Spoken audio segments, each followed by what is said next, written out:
In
this portion of the video, I'm going to be talking to you about body recomposition, how my physique has changed, why I think it has changed like it has, and about how you can apply it to your own lifestyle. I'm not going to be talking about needing to bulk up and then cut down and continuously going through that cycle of going up in weight and then down in weight alongside training, but I'm going to tell you the journey I've been through and then how you can stay in a state of always kind of being in a calorie surplus, but I need to explain myself more. So I started off my weight training in 2013 October, and I started off at pretty much my lowest weight I think ever was roughly 60, it was either 60 kilos or 69 kilos, I can't quite remember. I think it was more 60 kilos when I was doing loads and loads of running. Not much weight training, but I started to introduce weight training, but I still loved to do my running. This is a very condensed version of my journey. If you want to check out my journey up until 2018, then check out this video, YouTube card on the screen. One of my biggest bulks was when I went from roughly the mid 60 or 70 kilo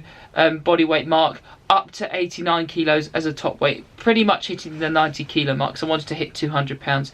Then I cut back down, then really ever since then I've been in a place of increasing calories very slowly, but if you scan right into that graph, if you just see an upward trend, it'll be going up and then down slightly, up and then down slightly, up and then down slightly. What I've found ever since weight training consistently from 2013 is that body composition can seriously change from exercise selection, your approach to training, and how you are manipulating your calories as well. So my current body weight, as you saw, was around the 83 to 84 kilo region, but again, it's more of an estimation because sometimes in the morning you can weigh a bit less, in the evening you weigh a bit more, so that's taking more of an average.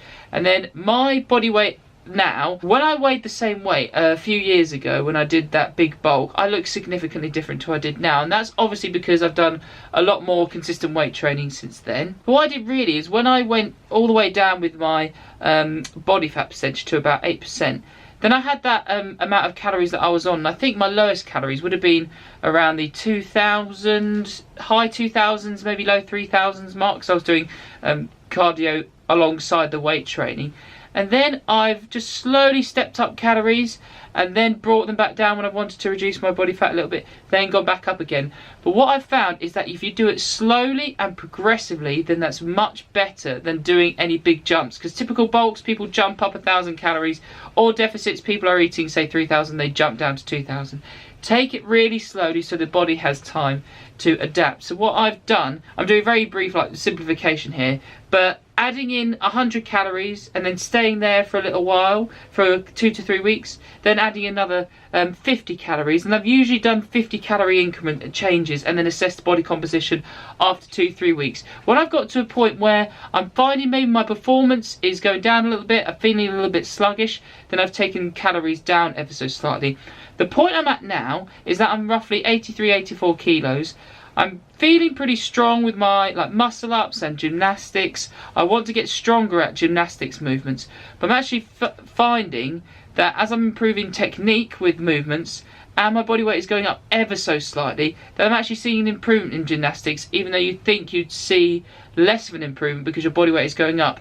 But at the same time, I am going to be getting stronger and whilst increasing my body weight slowly. If I was to do it really quick though, I would find that trying to move my body weight in a handstand push-up position would be very hard because my body weight would have jumped up very quickly, and I don't want to do that because when I've done that before, I've had to just cut down my calories again, and then it's just been like a yo-yo. Like I remember doing this last year. I implemented calories, another 50, 50, 50 with about a 3-week or 2-week gap in between. Then I brought them down by 100 for a bit, then another 100 for a bit, assess body composition. And what I've always found, when I've just brought it down slightly because my body fat's been creeping a little bit higher, then I've found when I've stayed there, and again I've only just gone down by 100 or 200 calories across a 6-week period, then I found my body composition, I've got leaner, I've significantly changed physique wise. My strength levels won't have progressed as much, but I would have progressed maybe a little bit or just maintained. Then I've been able to implement calories again and go slightly beyond the calories I'd reached. So now I'm on roughly 4,850 calories a day, I believe it is. And then I'm going to stay there for a while, see what happens. I'm predicting I'm going to be going all the way up to 5,000 eventually, but slowly. Then have to bring my calories back down to 4,900, then 4,800. I probably will find that my physique changes a little bit and I get a little bit leaner, and then I'll start implementing calories again. Adjusting calories slowly, and I've definitely found with exercise selection and variation that has really helped to develop my physique. So when I started introducing CrossFit in 2018 and I started doing handstand push-ups, I started learning how to do the bar muscle up, toes to bar, all these different types of movements used for CrossFit. This different stimulus hit muscle groups like anterior delts, pectorals, my quads in a different way that I wasn't used to. So then I was able to start seeing muscular adaptations. I've just got 2 peer-reviewed articles I want to share with you just to back up what I'm saying. So the first one is the effects of high-intensity interval training versus moderate-intensity continuous training on body composition, overweight and obese adults, a systematic review. And you can apply this not just to overweight and obese adults, but in my opinion also to people who are doing training at the moment. The conclusion from the study is that short-term moderate intensity to high-intensity exercise training can induce modest body composition improvements in overweight and obese individuals, and high intensity interval training and moderate intensity exercise show similar effectiveness across all body composition measures, suggesting that high intensity interval training may be a more time efficient component of weight management programs. If you take resistance training, compare high intensity interval training, moderate cardio training to the resistance training, high intensity interval stuff is a stimulus which is much similar to resistance training because of the high intensity output you have to do when you're doing high intensity interval training. And your body has to adapt to resistance training because your muscles are under tension by growing muscle tissue, and that's going to be very similar with high intensity interval training. Not as much as resistance training, but it will be the same. And CrossFit includes a lot more workouts where you have to do a lot of resistance training and high intensity movements in a short time period. That's what a lot of the workouts are based around. So in my opinion, I think that's a reason why I've been able to stay pretty lean whilst increasing body weight slowly, because there's a lot more high intensity interval training stuff in CrossFit workouts. Then the other article is the effects of exercise variation in muscle thickness, maximal strength and motivation in resistance trained men. They looked at subjects in fixed exercise selection groups and exercise randomly varied groups. And they did find that varying exercise selection had a positive effect on enhancing motivation to train in resistance trained men while eliciting similar improvements in muscular adaptations. So varying our exercise selection here is showing that it will help improve motivation, and certainly helps me to stay motivated by doing different exercises with different styles of workouts. It's testing all aspects of fitness.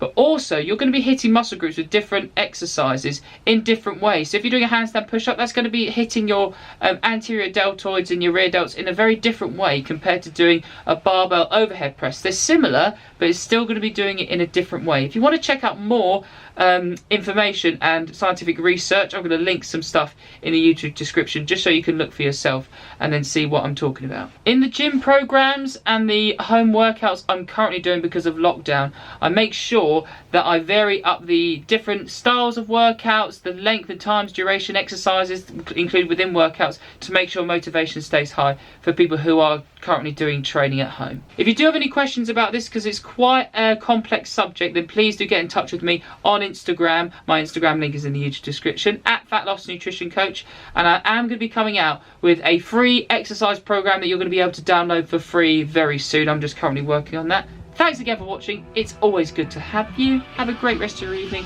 and I'll see you in my next video.